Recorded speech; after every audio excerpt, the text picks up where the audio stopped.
আব্বা তো কইলো ভুট্টো মুটা দেখে আসি গিয়ে তো ওষুধটা বলে বেশি হয়ে গেছে তো যাই যাই একটু দেখে নিয়ে আসি গিয়ে ভুট্টো তো ফাঁকের দিকে ভালোই দেখা যাচ্ছে আচ্ছা কাছে যা দেখি দেখি ভুট্টো তো ভালোই হয়েছে দুই একদিনের মধ্যে মনে হয় ভাঙা লাগবে এবার দিন ভুট্টোর মধ্যে শব্দ হচ্ছে ভুট্টোর মধ্যে কি দেখি যাই তো যাই তো তিনটে লোক দেখাচ্ছে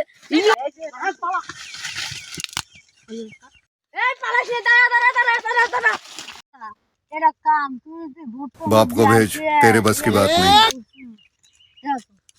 তোমার কি এই কোনো কাম সেগুলো তো আমি ভাঙিনি, দে ওই শাল পাল ভাঙছে। খাওয়ার ভাই কোন সারা আইছিল সেনো চিনি তো ওই মধ্যে ভাড়া বাড়ি। মধ্যিবেলা বাড়িতে ফেস কাটিং দেখলি দেখলি চিনবে হ্যাঁ দেখো হ্যাঁ এত সুন্দর সুন্দর না, না। ভুট্টো আমি নিয়ত করে গেছি 2 দিন বাদ এসে ভাঙবো আর যে ছাওয়া পাশে এইসব ভুট্টো দাও তো এইসব ভুট্টো কেন পাকিছে 2 দিন গেলি রোদের তাপ এমনি পাইকে যাবি শাল পাল কি খাবো, শাল পাল যা কৌছেন আমি বাদ যা মুরব্বীরা আসলে আমি আপনাদের নামে আমি বিচে দেবো